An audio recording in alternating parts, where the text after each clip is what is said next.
사실 뭐 악재는 얼추 우리가 생각할 수 있는 건 나온 것 같은데도 계속 이제 진행이 되기 때문에 시장이 눌려 있습니다. 10시 시황의 해설자들 메리츠증권 광화문 금융센터 신영목 이사님과 함께 전략 세우고요. 또 히든 밸류 종목도 발굴하도록 하겠습니다. 이사님 어서 오십시오. 안녕하세요. 오늘 주제는 이렇게 잡았습니다. 어쨌든 뭐 대외 환경들이 좋지 않고요.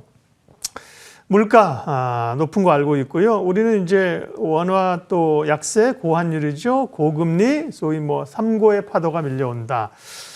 우리는 어떻게 대응할 것인가? 결국 이제 이런 현상들이 경기 침체를 불러올 것인가에 대한 걱정들이잖아요. 거기에 대한 신인사님 판단은 어떠세요? 이미 진행 중에 있죠. 진행 중이다. 왜냐면은 아마 이 방송 보시는 분들 최근에 외식하러 나가시면 느끼셨겠지만 저도 이제 저 역시도 느끼는 바인데 네. 많이 올랐더라고요. 이게 이제 이 생활 속으로 점점 오는 거거든요. 그러니까 뭐 가족이랑 이게 외식을 하려고 그래도 뭐 15%에서 20% 정도가 이제 오른 그 가격표를 받게 되니까 좀 줄여야 되나 하는 생각이 이제 피부로 와닿을 정도로 이미 시작된 거고요. 근데 이제 과연 이런 흐름들이 어느 정도에서 과연 좀 안정될 수 있는가를 예상해야 되는데 사실 이 장이 굉장히 답답한 게 어떤 불안감에서 오는 이런 공포감보다도 이것이 언제 끝날지 모른다는 또 이제 언제 이게 끝나고 다시 또 반등할지 모른다는 이런 기대감과 또 이제 어떤 불안감이 계속 이어지는 게 그래서 좀 약간 더 이런 어떤 우리가 투자하는 게 굉장히 답답함을 많이 느끼는 것 같고 그래서 사실 지금 뭐 여러 가지 이제 또 시장에 대해서 많은 질문들이 오가고 또 말씀을 드리지만 우리가 결정할 수 있는 건 아무것도 없다는 거죠. 이 불확실성이 너무 크다는 겁니다. 그러니까 저녁에 잠만 자고 일어나면 새로운 이슈들이 막 터져 나오니까 그거에 우리가 일일이 대응할 수는 없지 않습니까? 우리가 또 그렇다고 해서 이런 국제 정세가 변하는 것 또 새롭게 추가되고 빠지는 거에 대해서 우리가 일일이 그 매크로하게 그 모든 걸 다 따질 수는 없는 구간이기 때문에 그래서 제가 계속 강조드리는 거는 이제는 전체적인 시장 때문에 우리가 너무 이런 시장 보는 거에 너무 이제 고통받지 말고 이제 좀 더 마이크로하게 우리들의 종목만 이제 들여다보자. 왜냐하면 항상 주식 시장이 선반영되기 때문에 근데 항상 이렇게 공포 구간이 되면은 이 선반영 정도가 아니라 이 과매도 구간도 이렇게 오거든요. 그러면 그런 종목들을 우리가 선별해서 지금부터 잘 골라낸다고 한다면은 이 어려운 장에서도 투자의 기회가 있다고 보고 있고 물론 이제 올해 제가 첫 시간에 올해 전체적인 시장 대해서 말씀드렸지만 올해는 상단은 막혀 있다. 그 중에서 이제 그런 와중에서 장이 빠지고 반등 나오는 이런 단기적인 구간을 우리가 잘 활용해야 된다고 계속 말씀드리고 우크라이나 문제 뭐 혹시 풀린다고 했을 때 우리가 좀 더 보수적으로 본다고 하면은 과연 그러면 우리의 이런 시장 문제가 모든 것이 다 풀릴 수가 있느냐? 우크라이나 문제가 풀린다고 해서 과연 미국 제재가 바로 전쟁의 종식과 함께 미국이 제재를 풀 것이냐 하는 저는 좀 약간 그런 의구심도 갖고 있거든요.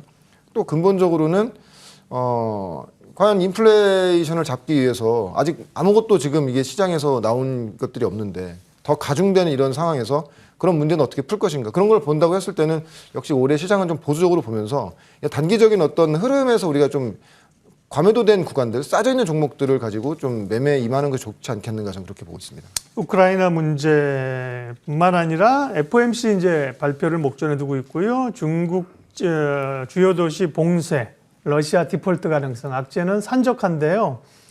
뭐 그런 우려는 알고 있으니까 이제 더 많이 생각하지 말자고 하셔서 추가적인 질문은 거기에 대해서 안 드려도 될 것 같고요. 그러면 그걸 인정하면 어쨌든 물가는 오르는 경제 불확실성이 언제 끝날지 모르신다는 게 초입이잖아요. 금리 상승도 지금 초입 구간이고 맞습니다. 우크라이나도 어쨌든 간에 협상이 뭔가 진전이 있더라도 시간 자체는 장기화돼 협상을 하더라도 국지전이나 계속해서 이게 장기화된다는 얘기 있거든요. 그러면 그런 스태그플레이션 적어도 스태그플레이션이 아니라면 인플레이션 시대에 투자자들은 이제 어떻게 좀 포트폴리오를 집중해 가야 됩니까? 제한적인 대응을. 제한적인 대응인데 그러니까 아마 이런 사실 이렇게 증권 방송 보시는 분들 같은 경우에 요즘 유튜브도 많이 나와 있지만은 주식에 관심들이 많은 분들이 보시는 거거든요. 특정 시청층이 정해져 있지 않습니까? 이런 분들이 보면은 이 방송 보시는 분들도 그렇지만 되게 열심히도 공부를 많이 하신다는 거죠. 뭐 이런 매체뿐만 아니라 다양한 매체를 보게 되는데 아무래도 이제 매체의 특성상 우리가 부각되는 섹터를 강조할 수밖에 없잖아요. 그렇죠. 네. 그러다 보면 그런 것들이 각 매체마다 계속 집중돼 있으면 그런 종목들이 이미 많이 올라가 있다는 것이죠. 이미 우리가 이제 어느 정도 좋다, 리오프닝 돼 있다 이렇게 되면은 이미 많이 올라가 있어서 여기서 해봐라 하는 그런 네. 오늘 같은 경우에도 이제 리오프닝도 좋으면 그렇죠. 사실 지금은 그래서 저는 이런 말씀 드리고 싶어요. 지금은 주가의 위치도 굉장히 중요하다. 내가 만약에 좋은 섹터라고 하면은 그 좋은 섹터 내에서도 주가의 위치도 좀 낮게 형성돼 있는 떠 있지 않고 낮게 형성돼 있는 그런 섹터가 좋다고 보고 있고 그리고 좀 굉장히 좀 아이러니컬한 게 이 금리 인상이 되면 성장주는 힘들다는 것이 통념적인 그런. 그렇죠. 저 사실 예. 저도 시장에서 많이 배웁니다. 진짜 항상 저도 출근하면서 느끼는 게 진짜 매일매일 그냥 학생이구나. 배워야 된다. 이런 생각이 드는 것이 이 금리 인상식의 성장주는 안 된다는 것이 완전히 공식화되어 있는 건데 최근에 이제 주식시장 보시면 아시겠지만 성장주만 간다는 것이죠. 예, 미디어 컨텐츠라든지 엔터라든지 뭐 게임주도 반짝하긴 했지만 그냥 그 왜 그렇게 움직이는가를 흐름을 보면은 인플레이션과 전혀 관계없는 섹터 중에서도 결론적으로 성장할 수 있는 물론 밸류는 안 나오지만 그래도 그런 것들과는 전혀 상관없는 뭐 원자재 값이 어떻게 되고 이런 것들이 뭐 전가가 되고 말고 이런 문제가 아니라 그냥 말 그대로 그런 것과 자유로운 이런 섹터들이 네. 지금 굉장히 좀 좋은 그런 흐름이 나오고 있는 것이고 그래서 최근에 좀 약간 저도 눈여겨보고 있는 게 심지어 이제 바이오 섹터도 이제 좋아질 수 있겠구나 하는 생각이 좀 들더라고요. 바이오 섹터는 뭐 2, 3년간 조정을 많이 받은 상태이기도 하고 그래서 지금은 이런 우리가 이 종목들을 피킹하는 데 있어서 너무 우리가 이제 매체라든지 시장에서 쏠려 있는 쪽에 이미 그걸 내가 들여다봤을 때 어느 정도 주가들이 좀 반영이 돼 있는 구간이라고 한다면은 보조로 보고 지금 보면 주가의 어떤 상관관계 그러니까 전쟁이 뭐 해결될 것 같으면은 또 원자재 관련된 주식들을 조정받고 또 조정 많이 받았던 성장주 올라가고 이러듯이 상관관계가 굉장히 중요하기 때문에 지금 남들이 많이 보고 있는 섹터 많이 얘기 나오고 있는 섹터보다 이 다음에 그러니까 우리가 반박자만 빠르게 움직인다고 하면은 좀 더 종목을 잡아내고 좀 단기적인 트레이딩을 할 수 있는 종목들도 많거든요. 그러니까 저는 그런 부분을 좀 조심하시는 게 좋다고 저는 생각합니다. 네, 기본적으로야 뭐 대세 상승장이면 조금 비싸졌어도 사고 뭐 얘기가 많이 나와서 사고 계속 올라가는데 지금은 이제 제한적인 내용이니까요. 뉴스 모멘텀이 너무 많이 나오는 종목들은 이미 좀 올라 있다. 저희는 매일 앉아서 그런 뉴스를 하고 매일 오르는 종목이 있거든요. 그 얘기를 하고 있어야 되니까 저희의 고충을 아시겠죠? 맞습니다. 예. 그러니까 언론을 방송을 당연히 활용하셔야죠. 그러나 역발상적인 활용이 필요하다. 사실 2000년대 IT 버블 때는 그냥 기대감으로만 올랐는데 성장주가 지금은 성장주가 실적을 이제 장착한 맞습니다. 성장주들이 오른다 그런 거고요. 예, 그런 쪽 말씀을 하셨고요. 오늘 삼성전자 얘기 좀 살짝만 여쭤보겠습니다. 왜냐하면 많은 분들이 또 관심이 있는 데다가 주가가 못 가는데 오늘 또 주총이고요. 뭐 최근에 조금 뭐 노이즈도 있었고 해서요. 반도체 업황은 좋아진다고 하는데요. 반도체에 대한 시각이나 삼성전자에 대한 코멘트 잠깐만 해주세요. 네. 그러니까 어려운 장일수록 저는 개인적으로는 우리가 시장 보는 뷰를 단순화시켜야 된다고 보거든요. 그러니까 여러 그런 분야에서 삼성전자가 잘하고 있는 건 확실한데 네. 그러면 가장 근본적으로 우리는 주식을 해야 되니까 내 주식이 오르는지 안 오르는지가 가장 궁금한 건데 과연 그럼 삼성전자 주식을 누가 올려줄 수 있을 것인가? 기관은 지금 힘들거든요. 개인들 좀 돈이 안 들어오고 굉장히 타이트하지 않습니까? 네, 네.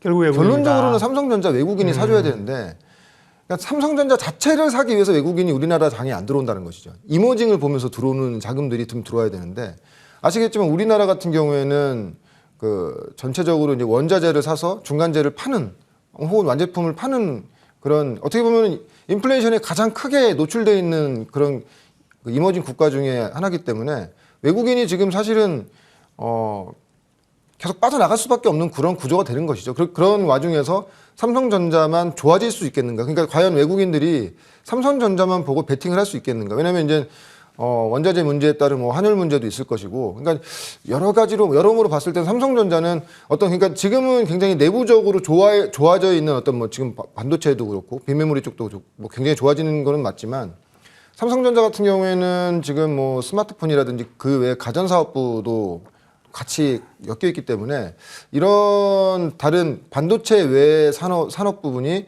뭔가 인플레이션을 어느 정도 해지를 잘할 수 있는가 그런 부분을 좀 확인해야 될 것 같고 결론적으로는 지금은 삼성전자의 어떤 역량보다는 외국인이 우리나라를 보는 뷰. 그러니까 결론적으로 삼성전자 우리나라의 대표 업종이기 때문에 외국인들이 들어와 줘야 되는데 과연 삼성전자만 보고 들어올 수 있는가를 봤을 때는 당분간 그래서 지금 7만 원 정도가 지금 회복이 안 되고 있는 것도 외국인이 들어오지 않고는 지금 이게 좀 수가 없죠, 지금요. 그러니까 아마 추후에 만약에 우크라이나 사태가 좀 잦아지고 인플레이션에 대한 압력이 약해지고 좀 환율도 좀 떨어지면서 외국인의 뷰가 좋아진다고 하면은 당연히 삼성전자를 먼저 담으면서 들어올 겁니다. 이제 그런 네. 구간에서. 그러니까 물려있는 분들은 굉장히 답답한 구간이긴 하겠지만 신규적으로 좀 더 그 추가 매수를 하시거나 신규로 좀 담고 싶으신 분들은 무턱대고 지금 싸다고 사는 것이 아니라 그런 외국인의 뷰를 같이 보시면서, 왜냐하면 지금 그런 그 수급적인 부분도 굉장히 중요한 부분이기 때문에 그런 것도 같이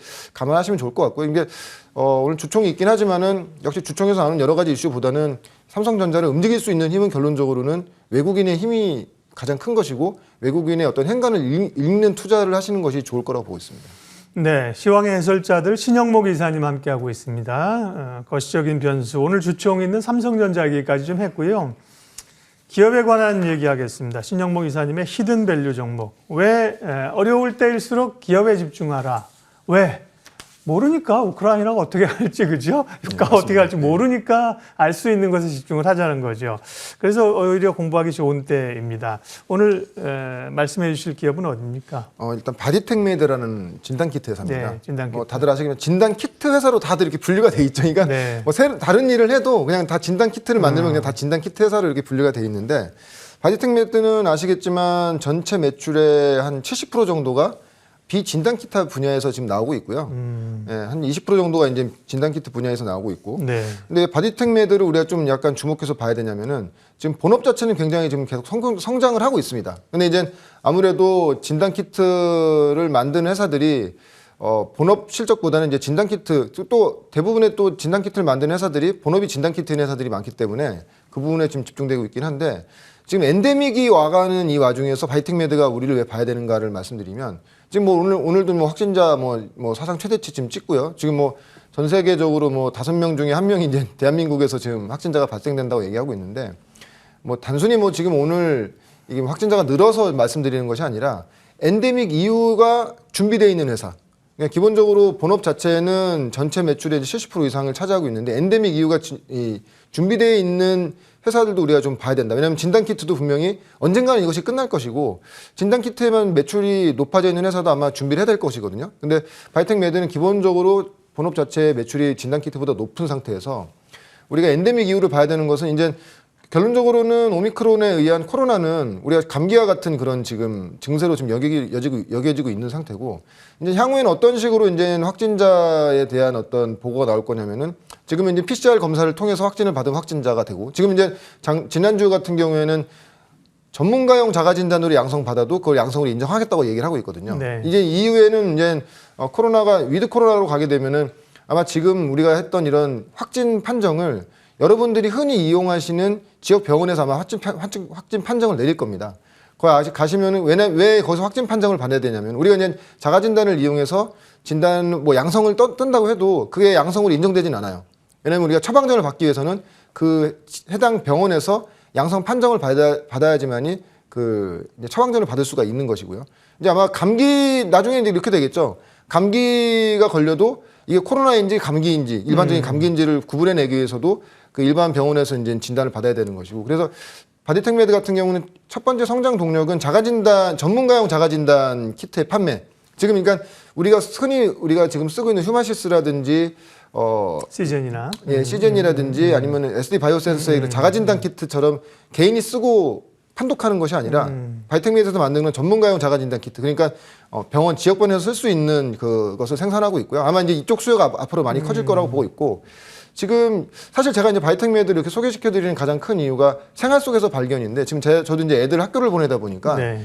확진자가 생기면 애들 지금 일주일에 한두 번, 두세 번 정도를 지금 계속 코를 이렇게 쑤시거든요. 근데 정확도적인 측면도 낮겠거니와 애들도 너무 싫어하고 부모 입장에서 하기가 굉장히 고통스럽다는 거죠. 그래서 바이텍메드 같은 경우에는 지금 타액 진단 키트를 지금 만들고 있는데, 침으로. 예, 맞습니다. 예. 근데 작년에 이미 바이텍메드 같은 경우에는 작년 5월에 이 타액 진단 키트의 수출 승인 허가를 받았거든요. 예. 예. 근데 한 가지 아쉬운 건 그때 당시 민감도가 80%, 특이도가 100% 정도였기 때문에 그 민감도가 많이 떨어지는 것이죠. 근데 최근에 뉴스플로우 보시면 아시겠지만 작년과는 전혀 다른 좀 굉장히 업그레이드된 제품을 지금 생산을 지금 진행 중에 있고요. 뭐 100배 정도 더 업그레이드됐다고 하는데 그게 어떤 기준의 100배인지 모르겠지만 만약에 지금 바이텍메드가 진단 지금 이게 만들고 있는 타액 진단이 지금 우리가 일반적으로 팔고 있는 자가진단 키트 정도의 민감도 정도가 나온다고 해도 저는 시장에서 상당한 파급 효과가 있을 거라고 보고 있습니다. 왜냐면은 이 편의성이 압도적으로 좋기 때문에 여러분도 아시겠지만 우리가 코를 후비는 것보다는 그냥 내 타액을 뱉어가지고 그렇죠. 진단하는 것이 훨씬 좋고요. 정확도가 뭐 뒤처지지 않는다면요. 근데 아마 뉴스 보시면 아시겠지만 지금 아직 식약처에 임상 진행조차도 돼 있는 회사는 한 군데도 없어요. 근데 바이텍메드 같은 경우에 제가 이제 뭐 회사에 직접 확인해 본 내용인데 다음 주 정도에는 아마 이제 임상 진행이 될 것 같다 얘기하고 한 1주에서 2주 정도 이제 임상 진행이 거치게 된다고 하면은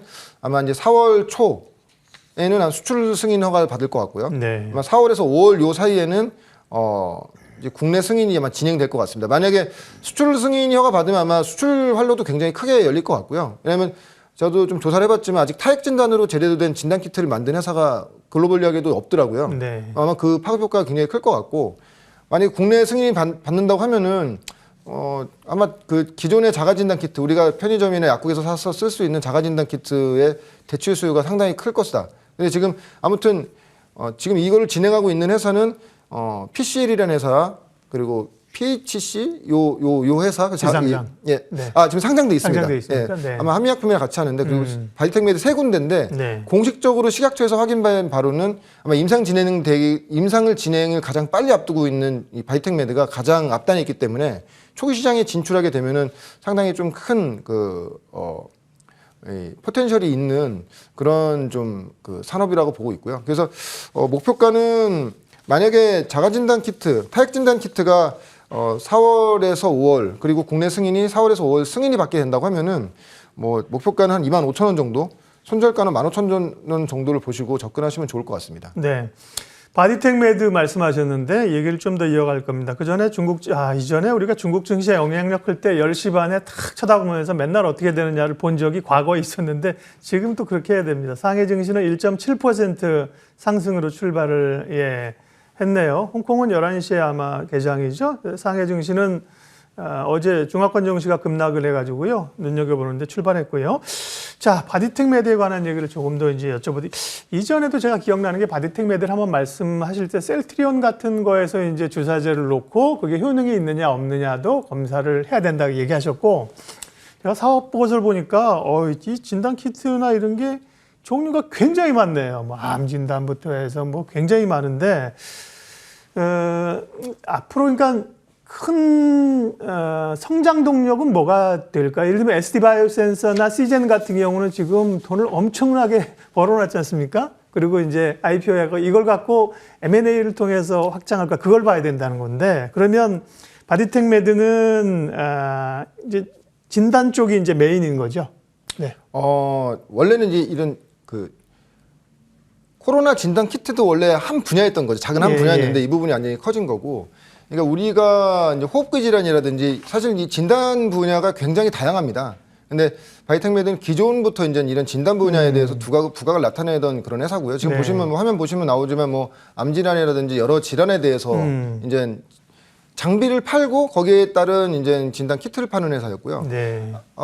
조금 전에도 말씀해 주셨지만 앞으로 새로운 성장 동력은 암 진단을 할 때 약물 농도를 측정하는 그런 진단 기술이 굉장히 중요하거든요. 왜 그것이 중요하냐면은 우리가 항암 치료 같은 걸 했을 경우에는 암 치료제 자체가 굉장히 고가기 때문에 정확한 약물 투여가 되는 것 그리고 그 약물 효능이 얼만큼 갈 수 있는지를 약물이 어느 정도까지 투여가 되고 약물 농도가 어느 정도인지를 확인을 해야 되는데 그전에는 그런 게 없었죠. 왜냐하면 그게 정확한 약물 투여가 됨으로 인해서 환자의 어떤 그 회복을 돕는 그런 기술이 있는데 이게 지금 바이텍메드가 지금 셀트리온과 지금 그 부분을 지금 램시마부터 해가지고 지금 트룩시마까지 해서 지금 진행을 계속 하고 있거든요. 그래서 아마 램시마를 맞는 분들이 향후에는 보면 램시마를 투여받기 전에 아마 진단 키트를 먼저 쓰실 겁니다. 왜냐하면 약물 농도가 어느 정도 남아 있는지를 측정할 것이기 때문에 그렇게 되면 이 시장 자체가 굉장히 크죠. 그래서 보면 최근 작년부터 이런 공시를 보면은 한 벌써 7개에서 8가지 정도의 약물 그 암에 대해서 네. 이 약물 농도를 측정하는 진단 키트를 지금 허가를 받은 상태거든요. 그렇게 된다면 뭐